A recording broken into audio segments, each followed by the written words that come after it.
The later New Deal court's expansive view of the Commerce Clause remained settled law for the next 60 years. During that time, the court did not invalidate any federal statutes under the Commerce Clause.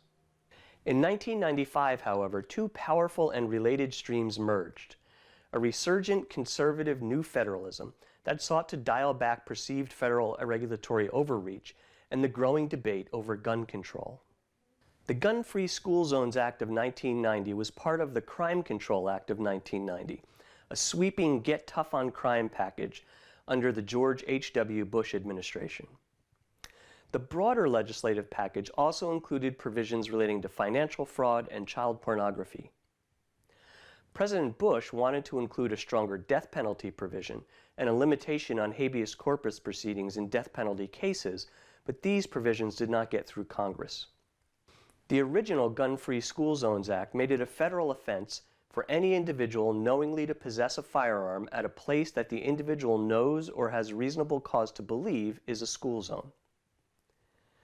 Defendant Lopez, a high school senior, was convicted of bringing a concealed handgun and bullets to school. In a 5-4 opinion written by Justice Rehnquist and joined by Justices O'Connor, Scalia, Kennedy, and Thomas, the court's economic conservatives struck down the statute under the Commerce Clause. In his majority opinion, Justice Rehnquist identified three broad categories of permissible Commerce Clause regulation. 1, the use of the channels of interstate commerce. 2, the instrumentalities of interstate commerce, or persons or things in interstate commerce, even if the threat may come only from intrastate activities. And 3, activities having a substantial relation to interstate commerce. Under this third category, Justice Rehnquist said, the activity must substantially affect interstate commerce. The statute at issue here, Justice Rehnquist said, is not an essential part of a larger regulation of economic activity, but rather is only a typical kind of criminal law that should be left to the states. If Congress can regulate this kind of activity, he suggested, Congress could just as easily look at child rearing as falling on the commercial side of the line. Notice how this last phrase echoes the Four Horsemen's dissent in the New Deal-era Jones and Laughlin case.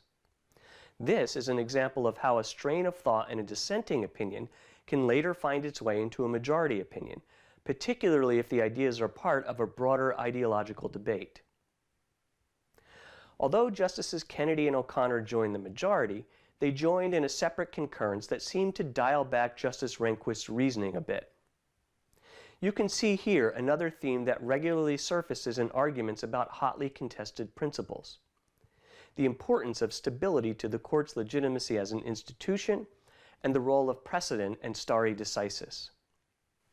In his concurrence, Kennedy warns that this interest in stability forecloses us from reverting to an understanding of commerce that would serve only an 18th century economy.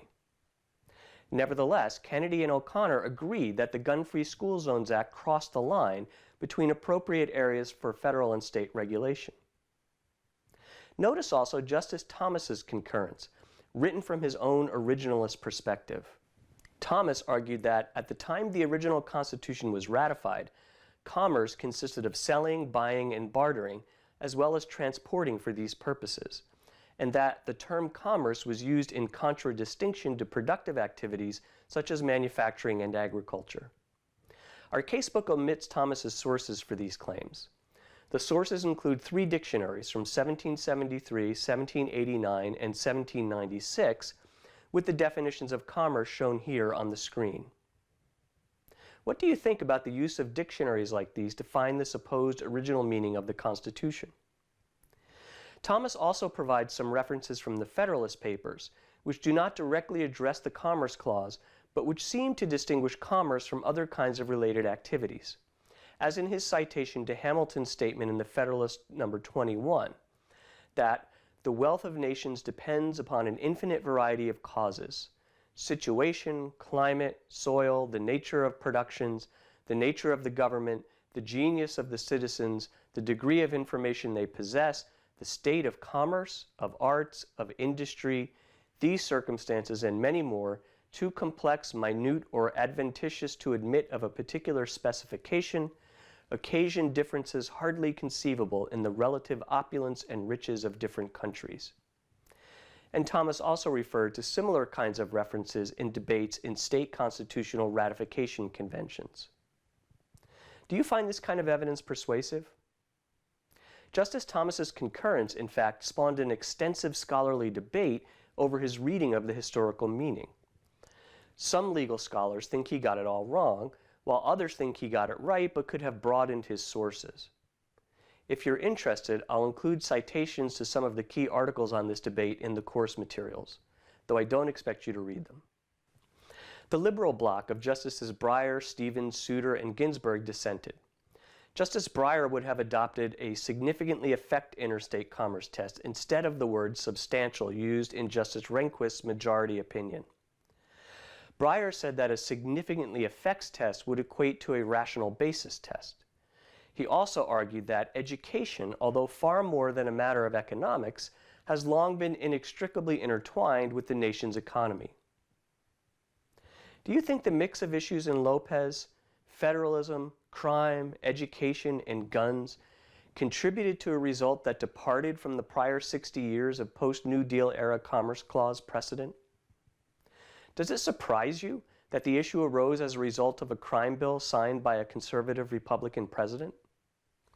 After the Lopez case was decided, Congress amended the statute to cover anyone who knowingly possesses a firearm that has moved in or that otherwise affects interstate or foreign commerce at a place the individual knows or has reasonable cause to believe is in a school zone.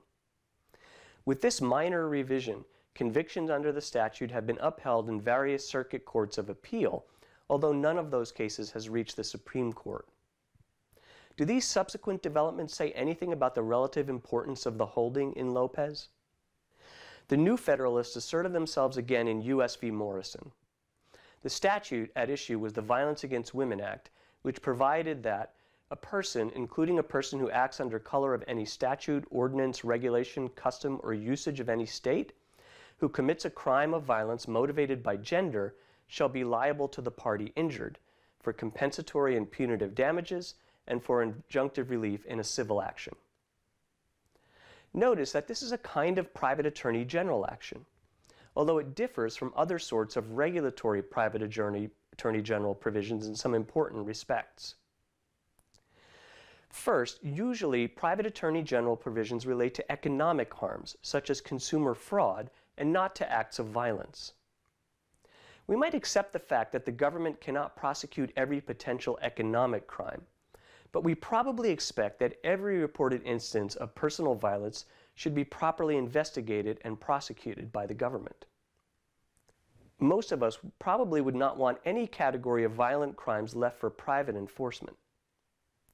Second, private attorney general provisions typically involve claims that have little individual value but that are committed on a broad scale, such that a statutory cause of action provides an incentive for attorneys to represent multiple parties in class action or other aggregate forms of litigation. Violent crimes, in contrast, are by definition both highly individualized and traumatic. State tort law already provides remedies for these kinds of claims, and there are plenty of attorneys who will take such cases on contingency. What then is the purpose of a statute such as the VAWA? Any legislation serves a signaling function.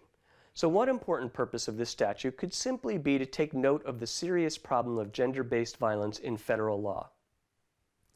Notice that the cause of action under the VAWA also ran against anyone acting under color of state law, which may abrogate sovereign immunity claims by state actors in some cases. Since gender-based violence is a problem on university campuses, this provision may help support a vicarious or contributory liability claim against a public university for acts committed by other students, precisely the kind of claim at issue in Morrison. As in Lopez, the majority opinion was written by Justice Rehnquist. He noted a potentially important distinction from Lopez, which was that there were specific congressional findings about the impacts of gender-based violence on the victims and their families. Nevertheless, he dismissed this evidence. The reasoning that petitioners advance, he said, seeks to follow the but-for causal chain from the initial occurrence of violent crime, the suppression of which has always been the primary object of the state's police power, to every attenuated effect upon interstate commerce. He concluded that, if accepted, petitioners' reasoning would allow Congress to regulate any crime, as long as the nationwide aggregated impact of that crime has substantial effects on employment, production, transit, or consumption. This statute, he held, crossed the line between what is truly national and what is truly local. In a concurrence, Justice Thomas reiterated his originalist interpretation of the Commerce Clause. The dissent, written by Justice Souter and joined by Justices Stevens, Ginsburg, and Breyer, provides an interesting contrast in the deference it would show to Congress. By passing legislation, Justice Souter suggested, Congress indicates its conclusion, whether explicitly or not, that facts support its exercise of the commerce power. Justice Souter raised again the question of precedent and noted that politics, not judicial review, should mediate between state and national interests. Justice Breyer wrote a separate dissent joined by Justices Stevens, Ginsburg, and Souter. Justice Breyer was even more candid about his views of the Commerce Clause's reach. He said that we live in a nation knit together by 2 centuries of scientific, technological, commercial, and environmental change. Virtually every kind of activity, no matter how local, genuinely can affect commerce. As you can see, however, the new federalism's momentum seems to have stalled in the marijuana case, Gonzales v. Raich. Justice Kennedy joined a majority opinion by Justice Stevens upholding the federal regulation, and Justice Scalia concurred in the judgment and wrote a separate concurring opinion. The procedural posture of Gonzales v. Raich, however, is a bit convoluted. The historical context of the case was the start of the medical marijuana movement. As you may know, the movement towards legalization of both medical and recreational marijuana has gained momentum in recent years, and legalization is a key goal of New Jersey's Governor Murphy. Presently, recreational marijuana is legal in 9 states and medical marijuana is legal in 30 states. However, both recreational and medical marijuana remain illegal under federal law. The holding in Gonzales v. Raich is one reason you hear the present Attorney General, Jeff Sessions, threaten increased enforcement of federal law in states that have opted for legalization. In another one of the strange ironies of our cultural divide, anti-drug conservatives assert the primacy of federal law over an area that could be considered within the traditional domain of state and local police powers. Notice how the majority opinion resurrects Wickard, as though federal law against marijuana use were part of federal agricultural policy. Do you find this persuasive? I think you can tell that I don't. The majority also does not want to suggest Lopez and Morrison are bad law, and so tries to cabin those cases to their facts. What do you think of that move? It's particularly interesting to compare Justice Scalia's concurring opinion with Justice Thomas's dissent. Remember, both Scalia and Thomas were supposed to be originalists. Justice Scalia seemed to suggest that the necessary and proper clause boosts Congress' reach under the commerce power. The commerce power for him is a kind of initial anchor if there is some interstate market at issue, and from that initial anchorage, Congress may reach into intrastate activities under the necessary and proper clause if the intrastate regulation is reasonably adapted to the legitimate ends of interstate regulation under the commerce power. Is this a fair application of Givens v. Ogden's language about commerce that penetrates into the interior of a state? Is it convincing from Justice Scalia's own professed originalist perspective? Justice Thomas read the original meaning differently, not the only time, by the way, that the 2 originalists disagreed on original meaning. Justice Thomas concluded that in the early days of the Republic, it would have been unthinkable that Congress could prohibit the local cultivation, possession, and consumption of marijuana. This again reflects Justice Thomas's view that commerce does not include the act of agricultural production, and he refers to the evidence of original meaning he cited in Lopez. Even granting the restrictive original meaning of commerce Justice Thomas advanced in Lopez, do you think the framers or other members of the founding generation would have balked at federal regulation of marijuana production and use? Perhaps the closest analog was the importance of tobacco farming in colonial and post-revolutionary times, which certainly was not federally regulated. Is that really a fair comparison, however? Or is the notion of what the founding generation might have thought about pot just hopelessly anachronistic? Meanwhile, Justice O'Connor, joined by Justice Rehnquist and in part by Justice Thomas, argued that the majority had effectively abandoned Lopez. For Justice O'Connor, the marijuana example exemplifies the role of states as laboratories. This notion of states as laboratories is important in discussions of federalism. While in some areas of national concern, a uniform national policy is important, in other areas it can be useful for the various states to experiment with different solutions, which over time may produce a consensus approach. But was Justice O'Connor right to invoke this idea when the state experiment violates existing federal law? Justice O'Connor also invoked the usual bugbear that all of productive human activity would become subject to federal regulation. And note how Justice O'Connor responded to the majority's citation of Wickard. Wickard, she said, did not extend Commerce Clause authority to something as modest as a home cook's herb garden. We might wonder what kind of herbs Justice O'Connor was growing. It seemed that there was some momentum towards a new federalism which may have stalled at Gonzales v. Raich. In Raich, even Justice Scalia seemed to adopt a broad reading of the Commerce Clause, at least as connected to the Necessary and Proper Clause. All of these alignments were once again put to the test under a new Chief Justice, John Roberts, in the Obamacare case. Recall our discussion of Obamacare and the Necessary and Proper Clause in Unit 3. Given his parsimonious dissection of the Necessary and Proper Clause, we should not be surprised that Justice Roberts also argued that Obamacare's individual mandate failed under the Commerce Clause. Much of the public debate over the individual mandate concerned whether the federal government could compel an individual to purchase a product he or she did not want. This notion was central to Justice Roberts' Commerce Clause discussion.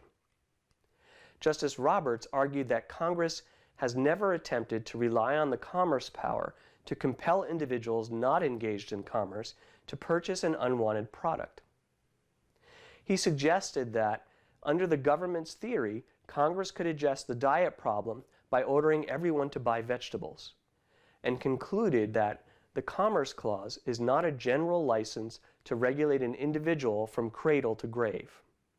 Don't forget, however, that despite these strong conclusions under the Commerce Clause, Justice Roberts ultimately flipped with the court's liberals to uphold the individual mandate under the Taxing Clause. We'll return to that in our next unit.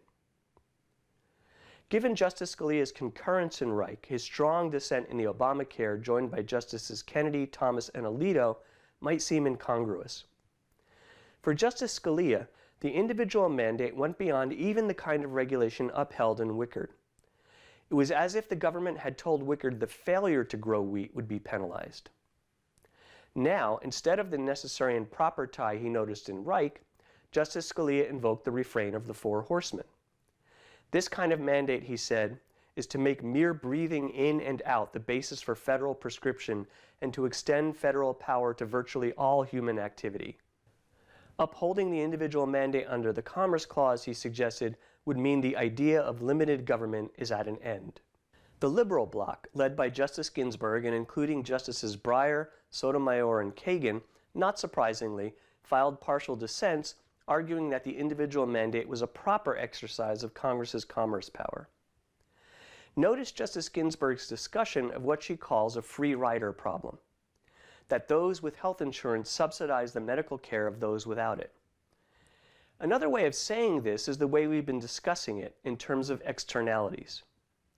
People with health insurance and consequently with better health care throw off positive externalities, while people without health insurance and consequently with poorer health care throw off negative externalities. What do you think? Do the externalities of health care justify government intervention? Is government intervention in the form of a federal health insurance mandate a bridge too far under the Commerce Clause? We'll discuss these fascinating questions further when we meet together in class.